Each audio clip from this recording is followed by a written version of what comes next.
हफ्ते में एक एक बार लेते जाएं तो 1.5-2 महीने में बड़े बड़े पियक्कड़ों की दारू छूट जाती है। मैंने ऐसे ऐसे लोगों की दारू छुड़वाई है जो सवेरे सोकर उठने से पीना शुरू करते थे और रात तक सोने तक पीते रहते, उनकी भी दारू छूट गई है। बस इतना ही है कि 2-3 महीने का समय लगा है।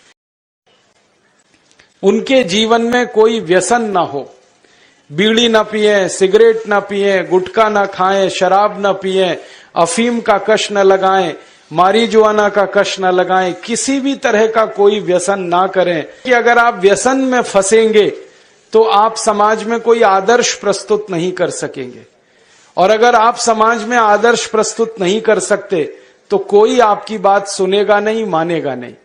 और अगर समाज का व्यक्ति आपकी बात सुनेगा नहीं, मानेगा नहीं, तो आपकी बातों का वजन नहीं होगा और आप जो करना चाहते हैं वो काम नहीं होगा आपसे। इसलिए आप पूरी तरह से व्यसन मुक्त हों। शराब ना पिएं, गुटखा ना खाएं, बीड़ी सिगरेट ना पिएं, तंबाकू ना खाएं, किसी तरह की कोई जहरीली दवाओं का कश ना लेना शुरू करें। और अगर ले रहे हैं या ऐसा कोई व्यसन कर रहे हैं तो जल्दी से जल्दी इस व्यसन से आप मुक्त हो जाएं, ये बहुत आवश्यक है आपके लिए। आप ये कहेंगे कि हम तो बहुत सारे ऐसे कार्यकर्ता हैं जो व्यसन नहीं करते, उन सबको मैं बधाई देता हूं, शुभकामना देता हूं जिन्होंने अपने जीवन में सब तरह के व्यसन छोड़ दिए हैं। लेकिन जो छोड़ नहीं पाए हैं उनके लिए ईश्वर से प्रार्थना करता हूं कि जल्दी से उनके मन को इतनी शक्ति मिले कि वो इस व्यसन को छोड़ सकें। मैं एक छोटी सी दवा आपको जरूर बता सकता हूं। अगर आप में से कोई लोग ऐसे हों जो ये कहें कि हम व्यसन छोड़ना चाहते हैं, छूटता नहीं है। बहुत लोग मुझे ये कहते हैं कि बार बार हमें मालूम है कि ये गुटखा खाना अच्छा नहीं है लेकिन तलब उठ जाती है, क्या करें। बार बार लगता है कि ये बीड़ी सिगरेट पीना अच्छा नहीं है लेकिन तलब हो जाती है, तो क्या करें। हमें मालूम है कि शराब पीना अच्छा नहीं है लेकिन तलब आ जाती है, तो क्या करें।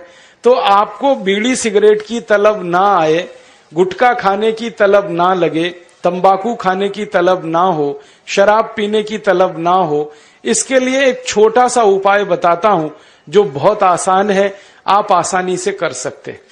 पहला उपाय तो ये है कि जिनको बार बार तलब लगती है और जो अपनी तलब पर कंट्रोल नहीं कर पाते, नियंत्रण नहीं कर पाते, इसका माने उनका मन कमजोर है। और परम पूजनीय स्वामी जी कहते हैं कि मन को मजबूत बनाओ। मन को मजबूत बनाने का सबसे आसान तरीका है थोड़ी देर आराम से बैठ जाओ, जैसे मैं बैठा हूं, आलती पालती मार के, इसको हम सुखासन कहते हैं। आंखें बंद कर लो, दाहिनी नाक बंद कर दो और खाली बाईं नाक से सांस भरो और छोड़ो। खाली बाईं नाक से सांस भरो और छोड़ो, बाईं नाक से सांस भरो और छोड़ो। जिसको हम लोग चंद्र नाड़ी कहते हैं उसको सक्रिय कर दो। जितनी ज्यादा सक्रियता आपके चंद्र नाड़ी की होती जाएगी, मन की शक्ति आपकी अपने आप बढ़ती चली जाएगी और आप इतने संकल्पवान हो जाएंगे जो आसानी से कोई भी बात ठान लेंगे तो उसको बहुत आसानी से कर डालेंगे। ये एक तरीका है, बहुत आसान है, ये भी प्राणायाम का ही तरीका है। दूसरा एक तरीका है कि आपके घर में एक आयुर्वेदिक औषधि है जिसको आप सब जानते हैं और पहचानते हैं। हम उसका बहुत इस्तेमाल करते हैं लोगों का व्यसन छुड़वाने में, और उस औषधि का नाम है अदरक। अदरक हम सबके घर में है। इस अदरक के टुकड़े कर लो छोटे छोटे, उसमें नींबू निचोड़ दो, थोड़ा सा काला नमक मिला लो और इसको धूप में सुखा लो, सूरज की धूप में इसको सुखा लो। सूखने के बाद जब इसका पूरा पानी खत्म हो जाए, ये अदरक के टुकड़े हमेशा अपनी जेब में डाल के रखो। जब भी दिल करे कि तंबाकू खानी है, गुटखा खाना है, बीड़ी सिगरेट पीनी है, तो आप एक अदरक का टुकड़ा निकालो, मुंह में डालो, उसका चूसने का काम शुरू कर दो।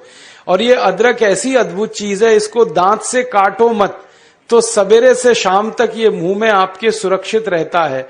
इसको चूसते रहो, आपको गुटखा खाने की याद ही नहीं आएगी, आपको बीड़ी सिगरेट पीने की तलब ही नहीं आएगी और दारू की तलब भी छूट जाएगी। बहुत आसान है, कुछ भी मुश्किल नहीं है। फिर से बता देता हूं, अदरक ले लो, छोटे टुकड़े कर लो, नींबू निचोड़ लो, फिर उसमें काला नमक मिला लो, धूप में सुखा लो, सुखाने के बाद वो तैयार हो गया। तैयार होके इसको जेब में रखो, पुड़िया बना के रखो, डिब्बी में रखो, जैसे भी है जेब में रखो। जब दिल में तलब उठे बीड़ी पीना, सिगरेट पीना, दारू पीना, गुटखा खाना, एक गुटखा माने एक टुकड़ा इस अदरक का निकाल के जीभ पे रखो, चूसना शुरू कर दो। जैसे ही वो रस आपके लार में घुलना शुरू हो जाएगा, आप देखना इसका चमत्कारिक असर होगा। आपको फिर गुटखा, बीड़ी, सिगरेट, तंबाकू, दारू याद ही नहीं रहेगी। सवेरे से शाम तक चूसते रहो, और जो 2, 4, 10 दिन, 15 दिन, 20 दिन लगातार कर लिया तो हमेशा के लिए व्यसन आपका छूट जाएगा। आप बोलेंगे ये अदरक में ऐसी क्या चीज है? ये अदरक में एक रासायनिक तत्व है जिसको हम रसायन शास्त्र की भाषा में, केमिस्ट्री में कहते हैं सल्फर। अदरक में सल्फर बहुत अधिक मात्रा में है। जब हम अदरक चूसते हैं तो वो सल्फर है जो अदरक का निकल के हमारी लार के साथ मिलके अंदर जाने लगता है। और ये सल्फर जब खून में घुलने लगता है तो ये सल्फर कुछ ऐसे शरीर में हार्मोन्स को, कुछ ऐसे अंदर अंतःस्रावी ग्रंथियों को सक्रिय कर देता है जो व्यसन नहीं करने के लिए आदमी को प्रेरित करती है। जो विज्ञान की रिसर्च है आज तक सारी दुनिया में, वो ये कहती है कि कोई भी आदमी व्यसन के अधीन जब जाता है तब जब सल्फर की मात्रा उसके शरीर में बहुत कम हो जाती है, तो उसको बार बार तलब लगती है, बीड़ी की, सिगरेट की, गुटखे की, तंबाकू की। तो सल्फर की मात्रा आप पूरी कर दो बाहर से, ये तलब खत्म हो जाती है। इसका मैंने हजारों लोगों पर परीक्षण किया है और बहुत अच्छे सुखद परिणाम हैं। बड़ी आसानी से बिना किसी खर्चे के शराब छूट जाती है, बीड़ी, सिगरेट, गुटखा आदि आदि सब छूट जाता है। तो आप इसका उपयोग कर लो। और इसका एक दूसरे उपयोग का तरीका बताता हूं। अदरक के रूप में सल्फर हमारे प्रकृति ने हमको भरपूर मात्रा में दिया है, बहुत सस्ता है। इसी सल्फर को होम्योपैथी की दवा के दुकान पे भी आप प्राप्त कर सकते। आप कोई भी होम्योपैथी दवा की दुकान पे चले जाओ और उस दवा बेचने वाले विक्रेता से ये कहो कि मुझे सल्फर नाम की दवा दे दो, वो दे देगा आपको। एक छोटी सी शीशी में भर के दे देगा। और सल्फर नाम की दवा होम्योपैथी में पानी के रूप में आती है, प्रवाही रूप में आती है, जिसको हम लोग डाइल्यूशन कहते हैं अंग्रेजी में। तो ये पानी जैसी आएगी, दिखने में ऐसा ही लगेगा कि जैसे ये पानी है। वो दवा एक छोटी शीशी में ले लो। 5 मिलीलीटर दवा की शीशी 5 रुपए में आती है। और उस दवा का 1 बूंद जीभ पे डाल लो, सवेरे सवेरे खाली पेट। फिर अगले दिन और 1 बूंद डाल लो, सवेरे सवेरे खाली पेट। और तीसरे दिन 1 बूंद डाल लो, सवेरे सवेरे खाली पेट। बस 3 बार अगर आपने 1-1 बूंद डाल ली तो 50 से 60% लोगों की दारू, बीड़ी, सिगरेट तो 3 खुराक में ही छूट जाती। और जो ज्यादा पियक्कड़ हैं, हाँ ऐसे भी है ना जिनकी शाम बिना पिए गुजरती ही नहीं, उसके बिना तो उनका काम चलता ही नहीं। तो उनको ये निवेदन है कि ये सल्फर नाम की दवा को हर हफ्ते 1 बार ले लिया करें। आज ले लिया, 5-6 दिन बाद फिर ले लिया, फिर 5-7 दिन बाद ले लिया। हफ्ते में 1-1 बार लेते जाएं तो 1.5-2 महीने में बड़े बड़े पियक्कड़ों की दारू छूट जाती है। मैंने ऐसे ऐसे लोगों की दारू छुड़वाई है जो सवेरे सोकर उठने से पीना शुरू करते थे और रात तक सोने तक पीते रहते। उनकी भी दारू छूट गई है। बस इतना ही है कि 2-3 महीने का समय लगा है।